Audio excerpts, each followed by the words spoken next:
महाराष्ट्र के वाशी में स्थित अतिशय क्षेत्र भामदेवी में परम पूज्य संत शिरोमणि आचार्य श्री 108 विद्यासागर जी महाराज की अंतिम भावनानुसार और पूज्य निर्यापक श्रमण मुनि श्री 108 योग सागर जी महाराज, पूज्य निर्यापक श्रमण मुनि श्री 108 समता सागर जी महाराज के मंगल आशीर्वाद से 11 से 16 मार्च 2024 तक आयोजित किया जाएगा। श्री 1008 मजीनेन्द्र चंद्र प्रभु पंच कल्याणक महोत्सव एवं विश्व शांति महायज्ञ परम पूज्य मुनि श्री 108 दुर्लभ सागर जी महाराज एवं परम पूज्य मुनि श्री 108 संधान सागर जी महाराज के पावन सानिध्य में होने वाली इस 7 दिवसीय महोत्सव में भक्तों को मिलेगा मांगलिक क्रियाएं करने का सौभाग्य। आप भी वाणी भूषण बाल ब्रह्मचारी विनय भैया जी बंडा के निर्देशन में होने वाले इस आयोजन में आज ही अपना स्थान आरक्षित करवा लें। महोत्सव में आने वाले महानुभावों के लिए भोजन, आवास एवं हथकरघा की वस्त्र की निःशुल्क व्यवस्था समिति द्वारा की गई है। अधिक जानकारी के लिए दी गई डिटेल्स पर संपर्क करें 9022203730 9527997074 9822407377 9850913605। इस कार्यक्रम के पुण्यार्जक हैं माता पिता श्रीमान रूपचंद जी जैन, श्रीमती कमला जैन, दिनेश जैन, रेखा जैन, दिवेश जैन, दिशा जैन, गंगवाल परिवार, प्रवासी मुंबई, निवासी ब्यावर।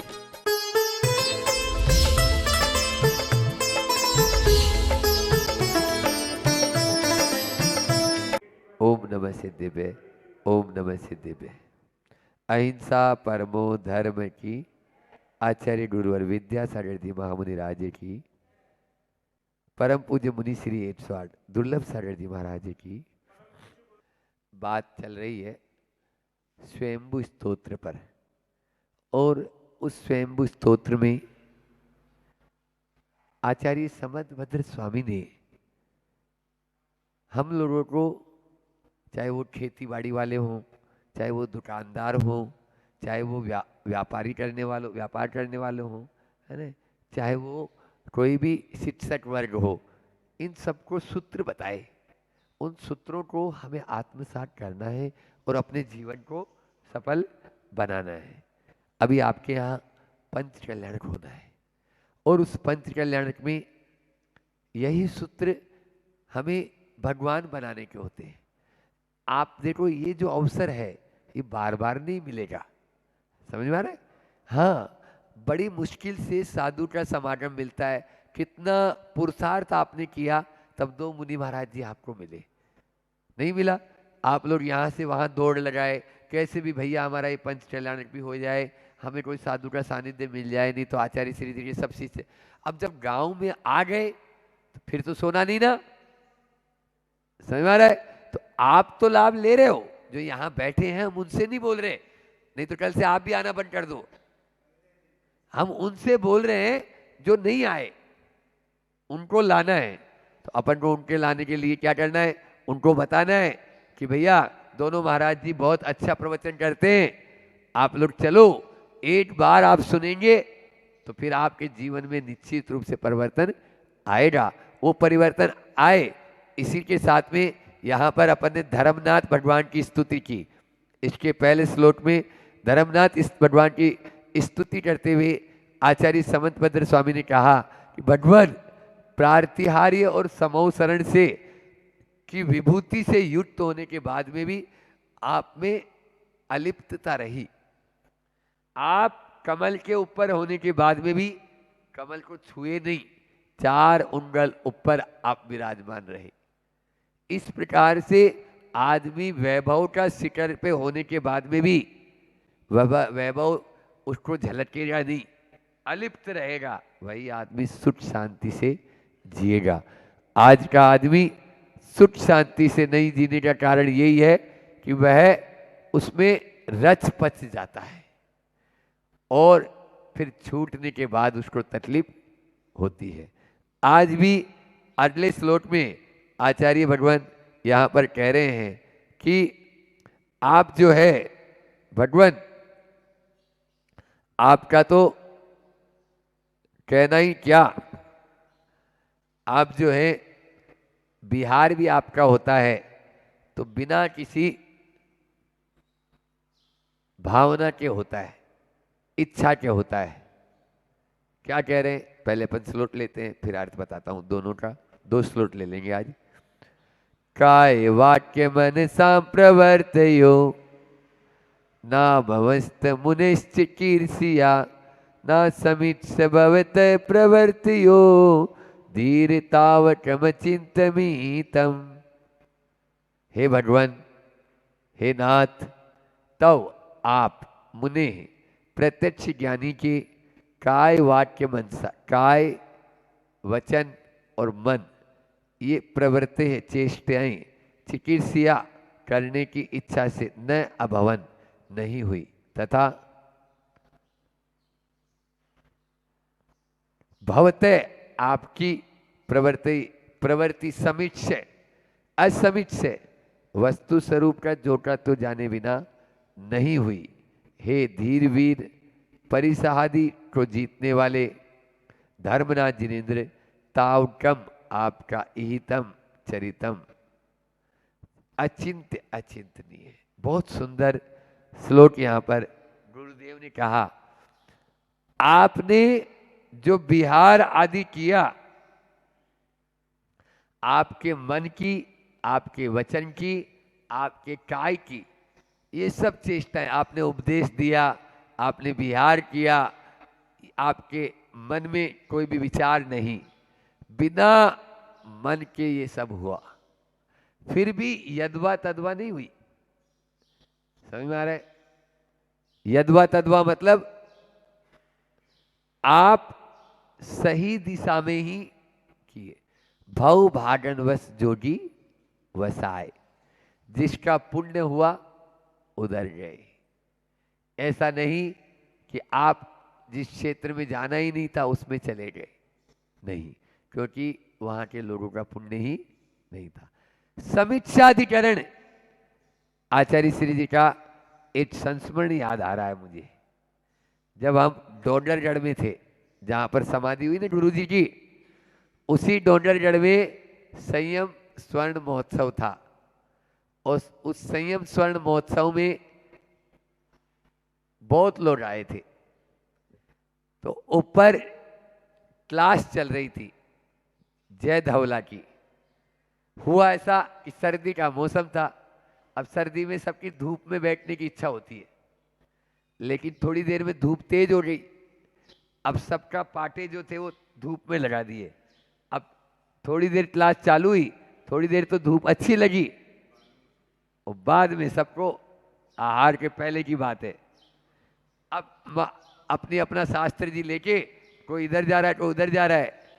आचार्य श्री जी ने जो जवाब दिया वो लाजवाब था। सुन लो भामदेवी वालों, और मेरे लिए भी, पहले से क्यों नहीं सोचा कि यहाँ धूप बढ़ेगी, अब क्यों उठ के जा रहे हो?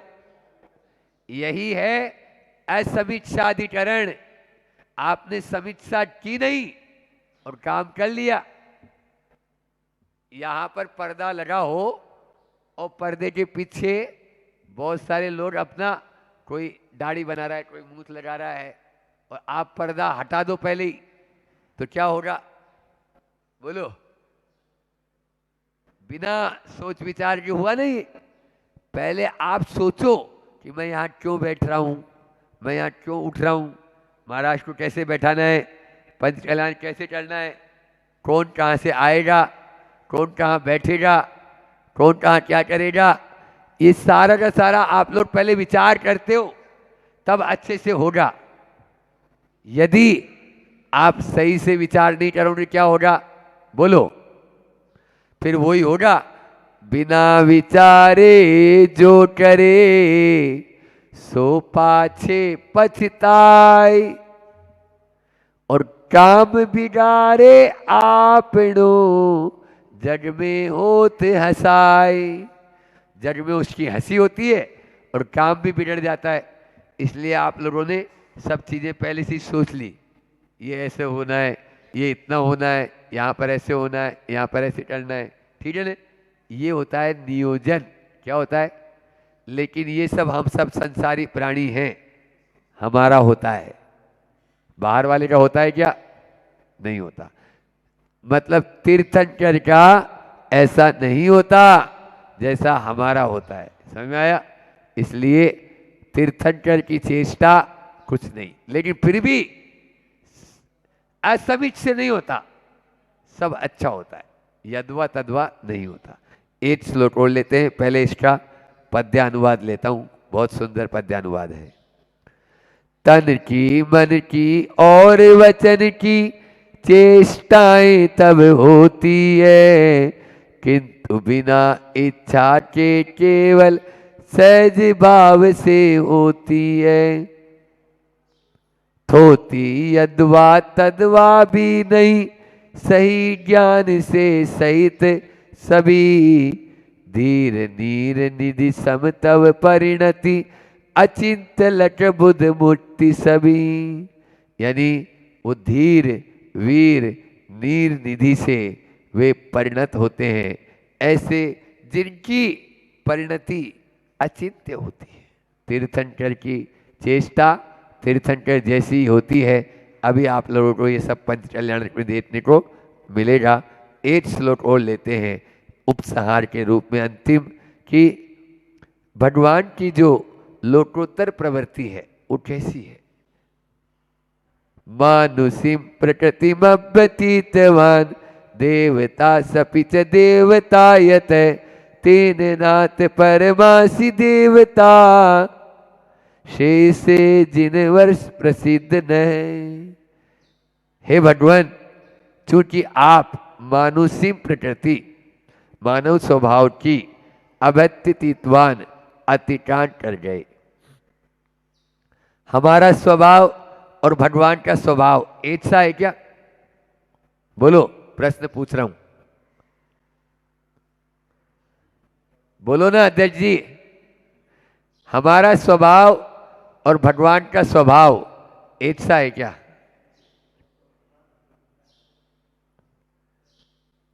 उनका मोहनीय कर्म नाश हो गया और आपका मोहनीय कर्म प्रबल है। ये फेविकोल का जोड़ है भामदेवी वालों का, महाराज टूटेगा नहीं, और महाराज सोच रहे तोड़ते रहेंगे। कितना इनका मोह प्रबल है, देखते हैं, समझ में आ रहा है।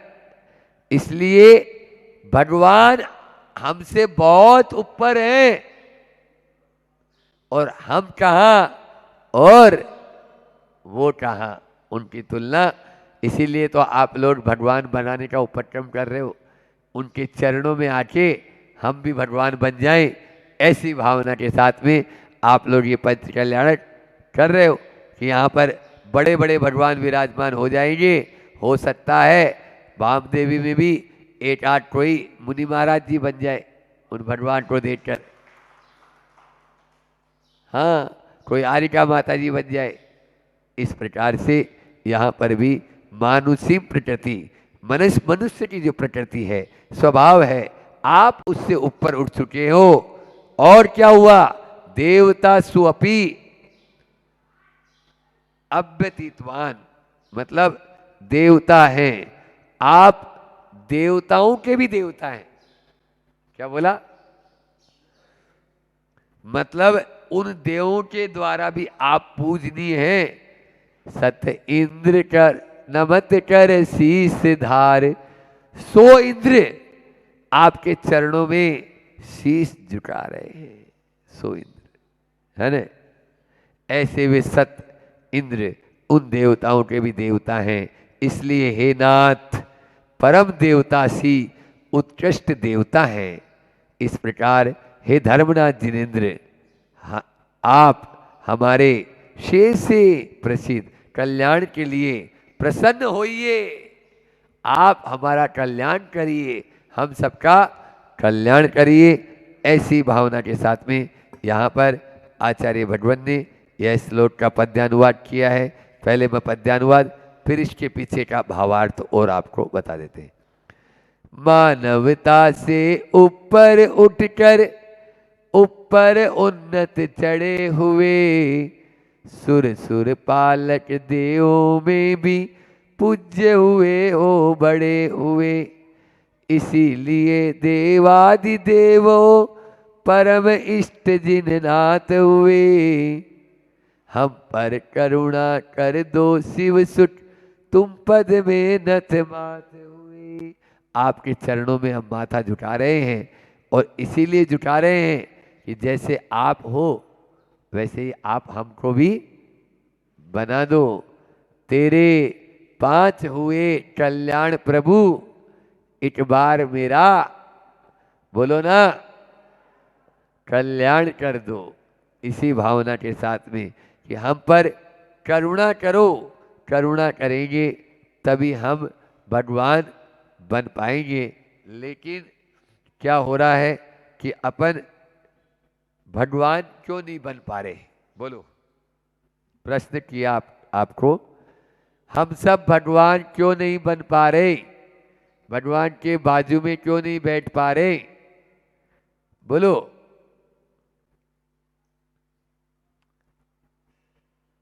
भगवान और हम में भामदेवी नाम है ना इस गांव का, तो भामदेवी का मैंने जो अर्थ किया वो आपको बताता हूं, उसी से समझ में आ जाएगा कि भगवान कैसे भामदेवी।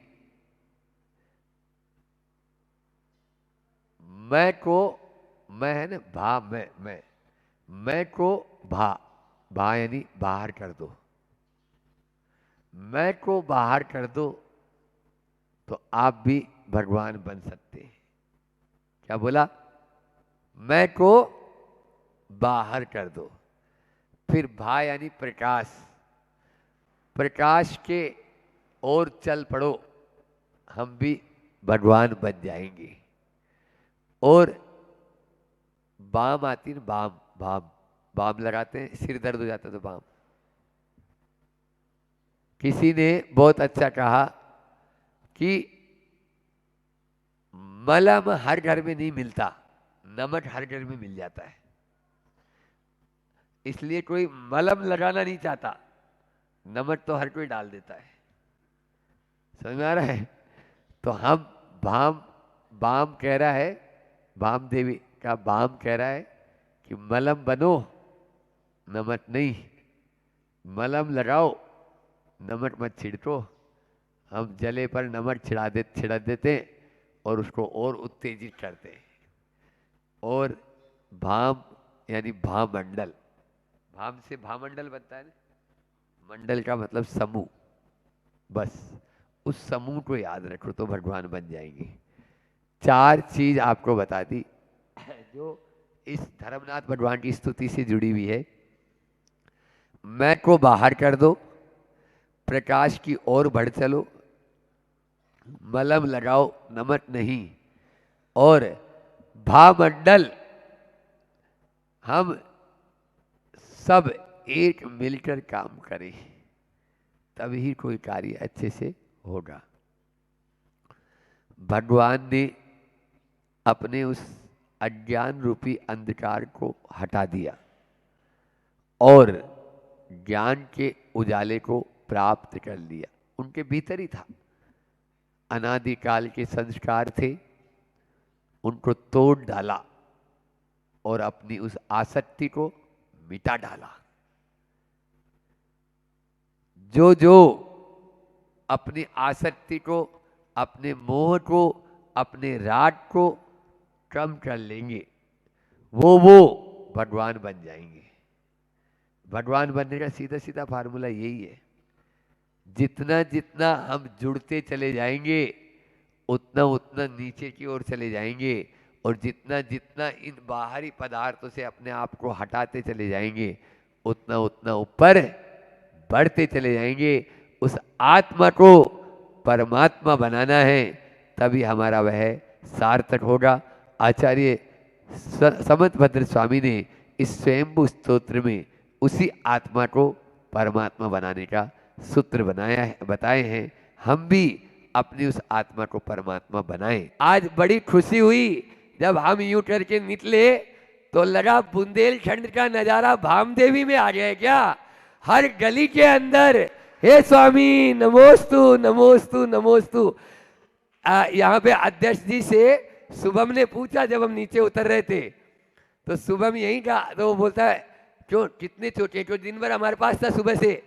बोले जितने घर उतने चोटे हैं, महाराज जी को जिस गली में जाना है उस गली में जाएं। और हमने भी सबको पड़जान दिया, 20-22 घर से ज्यादा थे और 20-22 घर से ज्यादा आज यानी पड़जान एक व्यक्ति 2-2 व्यक्ति भी, तो सब बच्चे थे।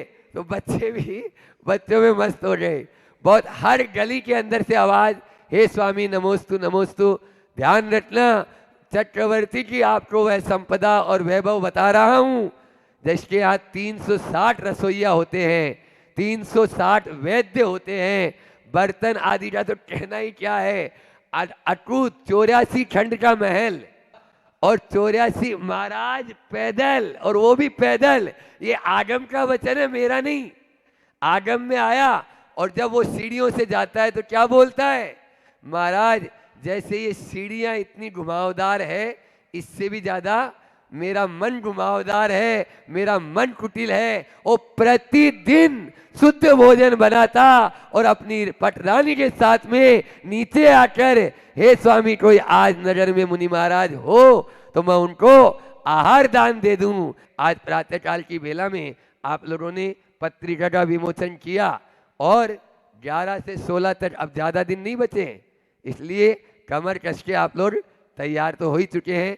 अध्यक्ष जी कह रहे थे कि महाराज जी कितने भी लोग आए, यहाँ तक कि गांव में शायद 1,500-2,000 की जनसंख्या है, बोले एक दिन तो हमको भंडारा देना ही है, और बाहर वाले भी जितने भी लोग आएंगे, वाम देवी वाले कमर कसकर तैयार हैं, हम सबकी आतिथ्य स्वीकार करेंगे, सबका अतिथि संविभाग करेंगे, सबके लिए हम स्थान यहाँ पर सुनियोजित कर देंगे। इस प्रकार से जो भी महानुभाव, क्योंकि आचार्य श्री जी के आशीर्वाद से, प्रत्यक्ष आशीर्वाद से ये अंतिम पंच कल्याणक है, बाकी परोक्ष आशीर्वाद ही मिल पाएगा। अब प्रत्यक्ष मिलने वाला नहीं, लेकिन भाम देवी वालों का ये पुण्य है कि वे प्रत्यक्ष आशीर्वाद के माध्यम से इस पंच कल्याणक को सानंद संपन्न करेंगे। करें इसी परम पुनीत भावना के साथ। बोली अहिंसा परमो धर्म की आचार्य गुरुवर विद्यासागर जी महामुनिराज। पर मेरे आचरण को देखने की आंखें तो है ना, मेरे आचरण को तो देख लेंगे ना वो। अब मेरे मन में कितना अच्छा आशय है, मैं कितने अच्छे परिणामों से वहाँ समझा रहा हूँ, बता रहा हूँ, या कोई हेल्प कर रहा हूँ, या कुछ भी कर रहा हूँ, लेकिन नहीं, दुनिया को आपका मन नहीं दिखता, और ना आप वो मना पड़ेगा नहीं कि आपके मन का क्या चल रहा है वो देख सकें। वो तो सिर्फ आपके आचरण को देखेंगे कि आप जुआरी के साथ किस लिए घूम रहे हैं, आप शराबी के साथ किस लिए घूम रहे हैं, आप किसी बहन के साथ किस लिए बात कर रहे हैं, उन्हें कोई मतलब नहीं। आप 1 घंटे यहाँ से लेके वहाँ तक अगर मान लीजिए बात कर रहे हैं मोबाइल पे, तो निश्चित यही लगेगा ना कि कहीं ना कहीं कुछ ना कुछ गड़बड़ है। आप उठ के बाहर जाकर क्यों बात कर रहे हो, क्या ज़रूरत है आपको बाहर जाने की। आचरण आपका बता रहा है क्योंकि आप कहीं ना कहीं कुछ है, तो ये हमें देखना होगा, क्योंकि मेरे आचरण को देखकर ही अच्छा या खराब मानने वाली ये दुनिया होती है और कोई नहीं। आपके मन को कोई नहीं जानेगा।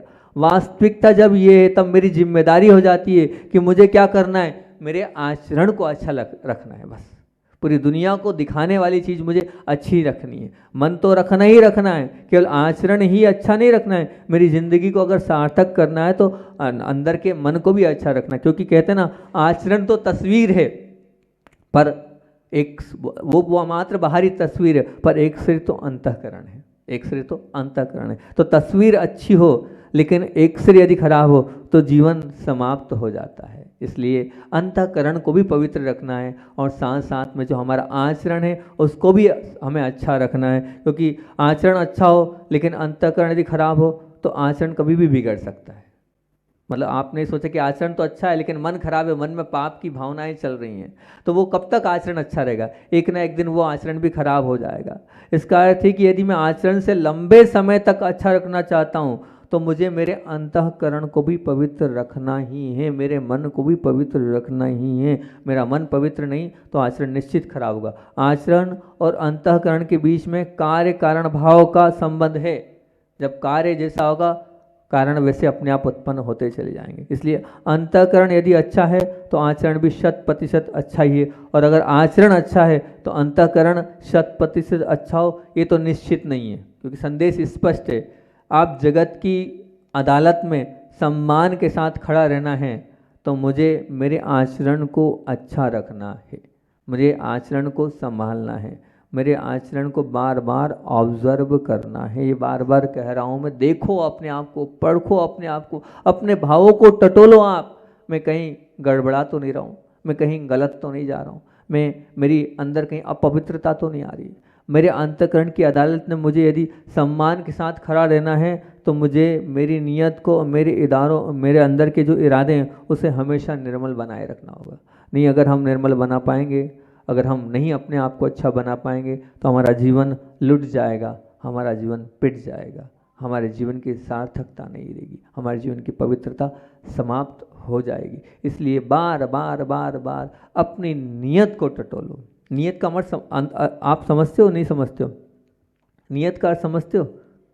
क्या कहलाती है नीयत? नीयत किसको कहते हैं?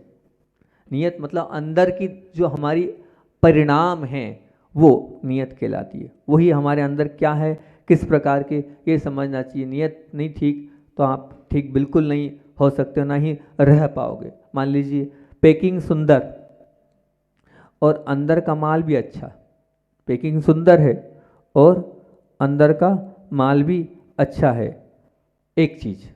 पैकिंग खराब और अंदर का माल अच्छा, दूसरी चीज़। तीसरी चीज़, पैकिंग अच्छी पर अंदर का माल सड़ा हुआ, तीसरी चीज़। इन तीन विकल्पों में से आप कौन सा विकल्प पसंद करोगे? पहला मतलब पैकिंग सुंदर और अंदर का माल भी सुंदर। पैकिंग खराब पर अंदर का माल अच्छा, शायद ये भी ले सकते हो, है ना? क्या बात है, माल तो अच्छा मिल रहा है, पैकिंग भले ही कैसी भी हो लेकिन माल तो अच्छा है ना, तो ले सकते हो। ये संभव ना हो तो दूसरे नंबर के विकल्प को तो आप पसंद कर ही लोगे, पर तीसरा विकल्प तो कभी नहीं लोगे ना। पैकिंग भी खराब और माल भी खराब, कोई बात नहीं, बहुत अच्छी है। अब मैं आपसे पूछता हूँ, ये बात आपने बोल दी, अब मैं आपकी बात आपसे करता हूँ, ठीक है ना? ये तो आपने जवाब मेरे को सभी लोगों ने दे दिया, बड़े समझदार हो आप। अब आप अपने आप से पूछना और अपने आप की बात अपने आप से करना। आचरण अच्छा और अंतःकरण भी निर्दोष, ये पहली कंडीशन। आचरण अच्छा, अंतःकरण भी निर्दोष। दूसरा है आचरण कमजोर पर अंतःकरण पवित्र। तीसरा, आचरण अच्छा पर अंतःकरण क्या? दंभी, दिखा मतलब झूठा। आप कौन सा विकल्प पसंद करोगे? हैं? पहला, आचरण अच्छा और अंतःकरण मतलब अंदर से भी हम निर्दोष, पहला। दूसरा, आचरण कमजोर है पर अंतःकरण पवित्र। और तीसरा, आचरण अच्छा है पर अंतःकरण दंभी। तो तीसरे को पसंद कर लोगे? नहीं करोगे ना, बिल्कुल नहीं करोगे ना, तीन काल में नहीं करोगे। तीनों विकल्प आपके सामने, प्रथम नंबर आचरण अंतर, तो आप शायद इसको पहले करोगे। संभव ना हो तो फिर भी आचरण कमजोर है कम से कम, लेकिन अंतःकरण पवित्र है। लेकिन आचरण अच्छा, दिखने में सामने अच्छा दिख रहा है और मन जो है उसमें अपवित्रता है, तो आप बिल्कुल भी नहीं पसंद करोगे। ये बिल्कुल आप मानते हो आचरण अच्छा, अंतःकरण दंभी नहीं। तो इसलिए अब आप किस में हो? आप दिखावे के सबके सामने अच्छे हो कि अंदर से अच्छे हो? आप सिर्फ हमारे लिए बता रहे हो कि महाराज जी हम अच्छे हैं, या प्रभु और गुरु के सामने आप अच्छे हो कि अंदर से भी आप अच्छे हो? अभी आपको वही व्यक्ति ज़्यादा पसंद आ रहा है, कौन सा?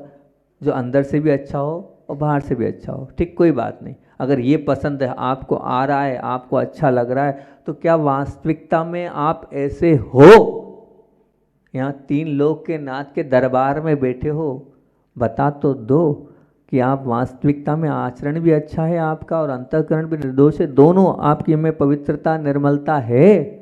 जो चीज़ आपको अच्छी लग रही है, जो आप थोक बजा के कह रहे हो कि हाँ हमें पैकिंग भी अच्छी चाहिए और माल भी अच्छा चाहिए, वही आप खरीदते हो। जब खरीदने में इतना ध्यान रखते हो कि वो माल अच्छा आना चाहिए, तो वो भी हम आपसे पूछ रहे हैं कि जब वो अच्छा चाहिए आपको, तो ये बाहरी पैकिंग है आपका आचरण, ये क्या है? ये बाहरी स्वरूप जो है, ये जो है आपका, वो क्या है? पैकिंग।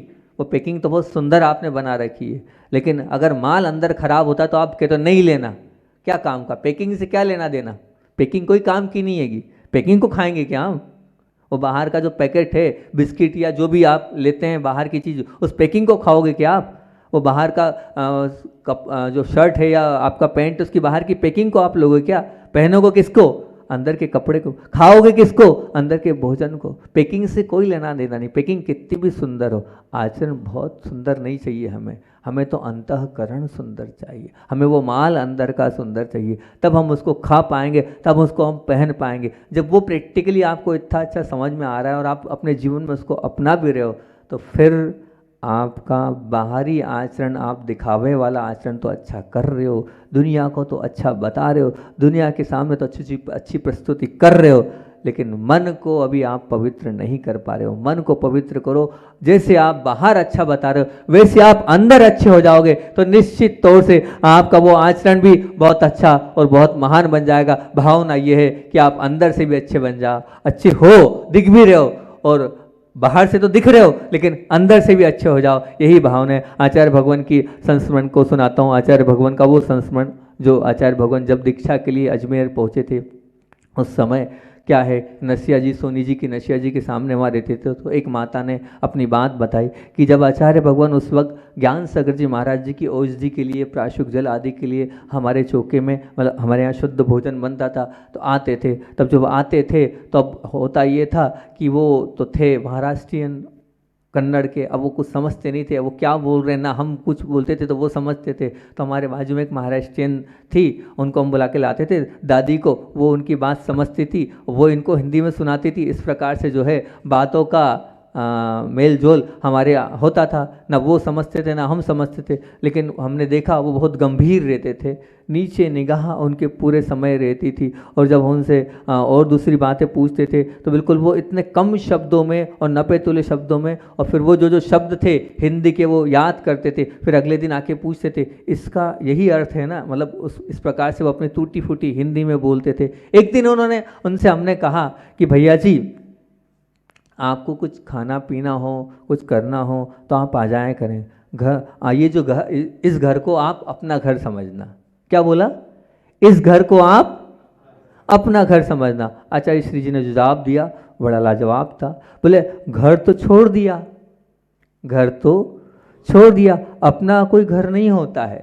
जब सब कुछ छोड़ना है, जब सब कुछ छोड़ना ही पड़ता है तो फिर मैं पकड़ूं क्यों?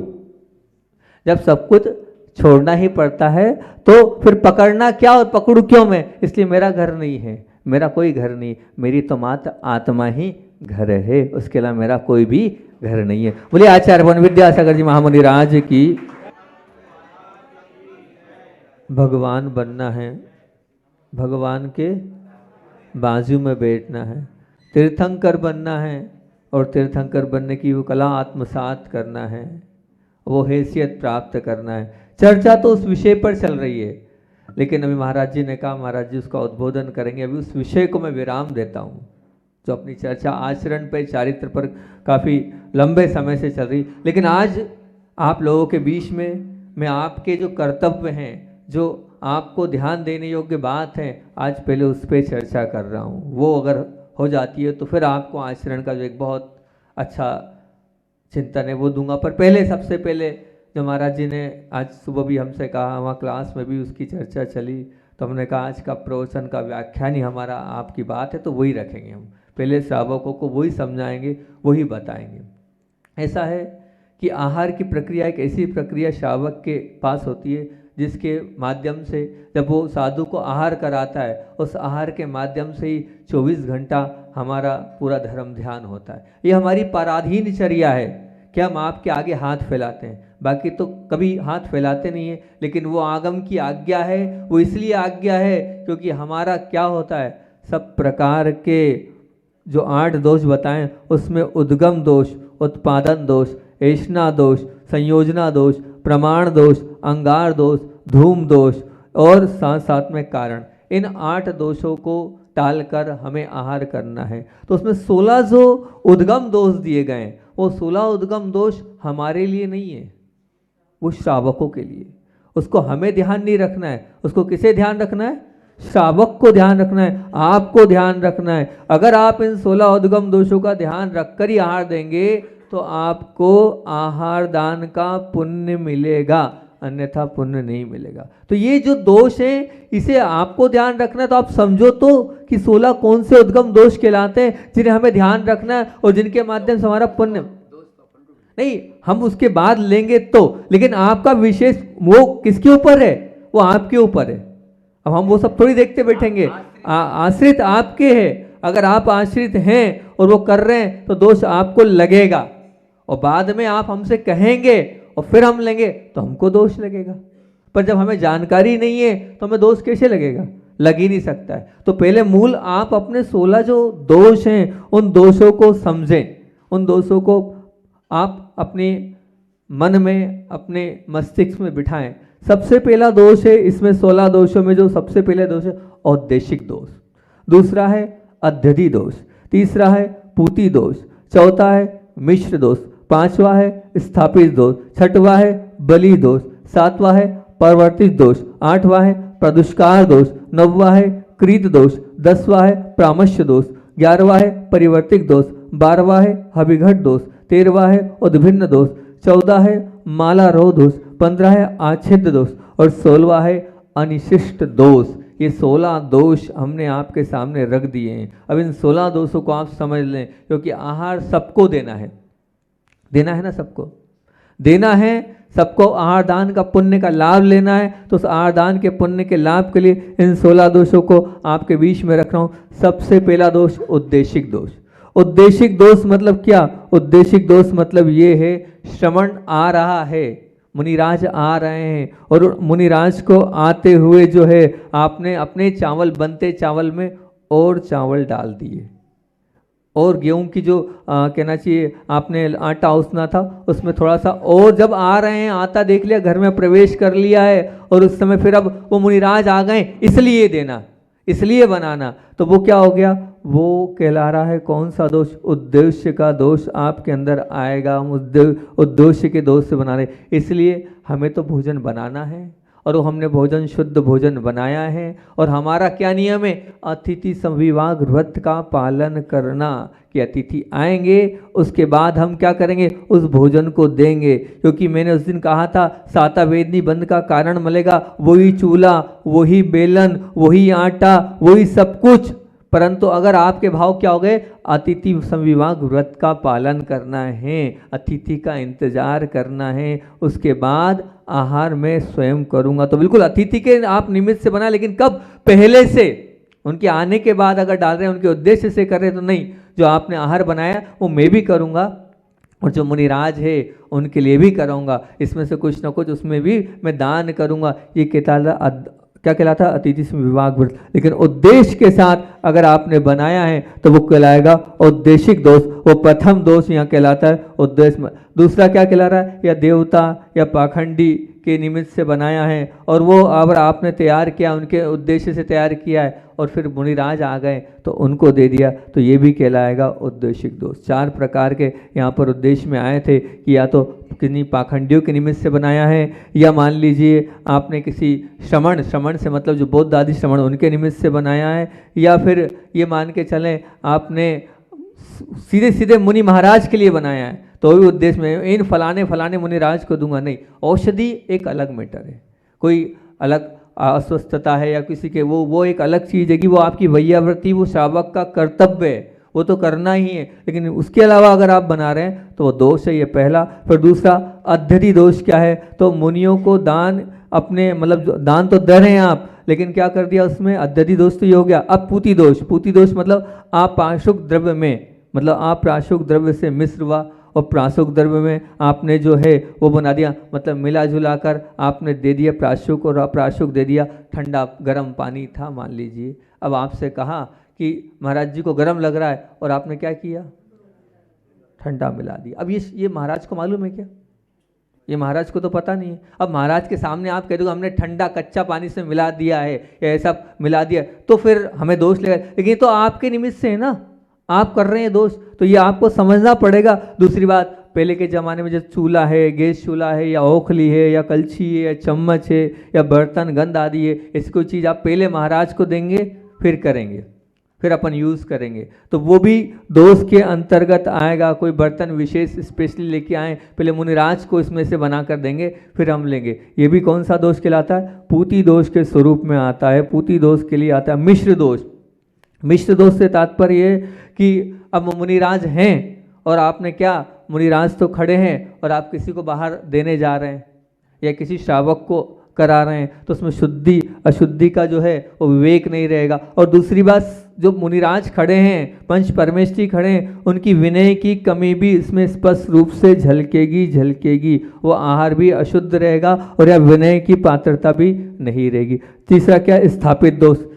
स्थापित दोष से तात्पर्य क्या हुआ? स्थापित दोष से तात्पर्य ये हुआ कि जो भी आपने आहार बनाया ऊपर है, उसको आप नीचे बर्तनों में ला कर दे रहे हैं या कहीं और स्थापित करके दे रहे हैं। तो अब जहाँ आपने कहीं दूसरी जगह स्थापित कर दिया है, दूसरी जगह आपने रख दिया है और वो जो देने वाला है वो डर कर दे रहा है या विरोध करके उसमें कहीं विरोध नहीं हो जाए, ये सब होगा, ये स्थापित दोष है। इसको स्थापित दोष कहते हैं।